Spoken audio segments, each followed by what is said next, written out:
instead of just having this commodity relationship of buying your goods or services and I pay you money, what else can we do? How can we partner up?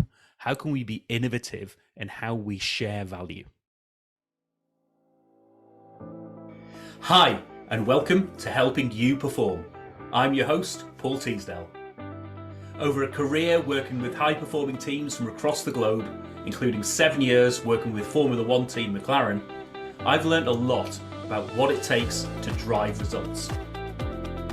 In this weekly podcast series, I'm going to be bringing you tips, tricks, and insights from the world of Formula One that you can apply for your organisation for your own high performance. Enjoy.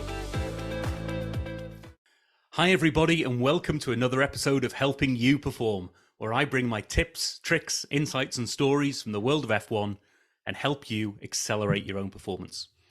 I hope you enjoyed last week's episode, which was episode 36, which is all about changing the narrative and how changing that narrative, either internally or externally, can help you refocus on the things that are really important and get stuff done and find a way.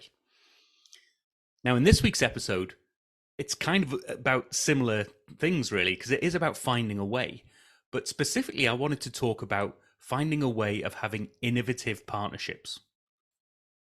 Now, I'm going to tell you a couple of stories in this session today. One of them is about McLaren Technology Centre and some of the things that went into making that as awesome as it is. But I also want to tell you a story about sausages and how they relate to window cleaning and innovative partnerships. Now, McLaren Technology Centre, if you haven't had a chance to go there in person, then you can always go there on Google Maps. You can do a walk around of the boulevard, or you can go and see some amazing videos. I'll put one in the show notes so that you can have a look around and just see how much of an amazing environment, an inspiring high-performance environment it is. In fact, I made an episode previously on high-performance environments and the importance of your environment to reflect you and your business. So I'll put another link into that so you can go back and listen to that episode as well. But in terms of the innovative partnerships that were going on there, one of the things that Ron Dennis, when he was putting McLaren Technology Centre together, was exceptionally good at, was creating these innovative partnerships where both parties got huge amounts of value, often without cash ever changing hands. So 2 examples of that in the building of McLaren Technology Centre itself. One was around the glass for the the frontage, and it's amazing glass, huge sheets of glass that make up the whole of the frontage that look out to the lake and the fields beyond. And the other is the roof, so to keep the place waterproof. And the roof is actually made of rubber. And so what Ron was particularly good at was going to these clients and saying, actually, I want this glass from you, but I'm not going to give you a penny. What I'm going to do is put your name onto the car, be a sponsor of the car, which would have cost you millions, would have cost you this huge amount that's of value to you. The glass or the rubber that you've got is of value to me. So he was going to the tire suppliers for the rubber, believe it or not, and saying, here we go. Let's have a partnership where both of us win. And nobody needs to swap anything apart from the stuff that we've got at hand for our own business anyway. So to a glass manufacturer, they've got lots of glass. Yeah, they're trying to get rid of it in some ways. They're trying to sell it on to people, but they've got that commodity that they can pass on. Rubber suppliers have got that commodity as well. And what McLaren had was the advertising space and the advertising media in order to get that message out there about those clients as well. So without having to spend a penny on advertising, these companies got themselves associated with the car, and without having to spend a penny on glass or rubber, Ron Dennis and the team were able to build this amazing structure. So an amazing way of just going, actually, this is something where I can go to a partner, or I can go to a potential partner or supplier and say, what else can we do? It doesn't have to be a cash transaction. It can be something else. So what's this got to do with sausages and window cleaning? Well, as many of you may know, I started off my career early on. I was a production manager in a sausage factory. And so I was helping to produce the Walls and Richmond sausages for Kerry Foods, some of the biggest and best known brands in the UK. And one of the things that they had in the manufacturing site where I worked was a staff shop.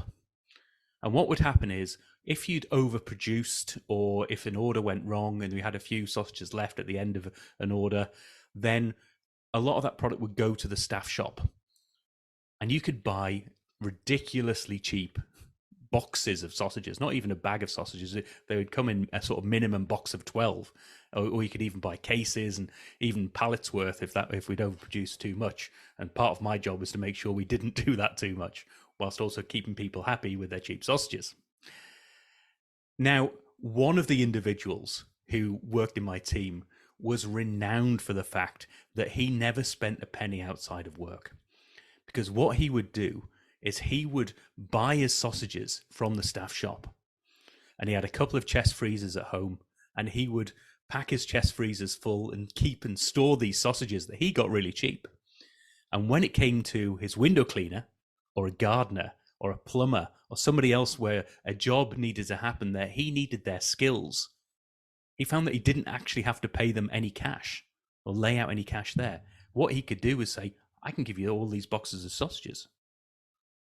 It's a barter system that allows you to go, here's the value that I've got. Here's the value that I'm looking for from you. Can we swap? Now, I think there is huge potential in business. Some businesses do this fairly well, but I don't think enough businesses do this, where they say, instead of just having this commodity relationship of buying your goods or services and I pay you money, what else can we do? How can we partner up? How can we be innovative in how we share value? And that's what I want you to think about today. What's the equivalent in your world to glass windows and rubber roofs and paying your window cleaner in sausages? So there's bound to be something. There's bound to be areas where you can be innovative. You can think outside the box and think about different ways of sharing the value between you and your suppliers. So I hope this has given you a little bit of food for thought. And if you, as always, if you want to have a chat about this and how it can apply to you and your organization, I'd love to hear your stories. Do contact me. Go to paulteasdale.co.uk, set up that free 30-minute chat, and let's have a conversation about this and see where it goes. And maybe we could share value between ourselves. I've seen this happening in the service industry quite a lot, where solopreneurs are sharing that value between themselves quite well. So have a think about that for yourself and tell me about your stories. Put some comments below as to how you're applying these principles and the value that you and your suppliers are getting out of this. I'll see you in the next episode. Thank you for listening to this episode of the Helping You Perform podcast. If you found value in this episode, please take a moment to like, share, or review the podcast. You can reach out to me at any time, either through LinkedIn or through my website at www.paulteasdale.co.uk. I look forward to speaking to you in the next episode.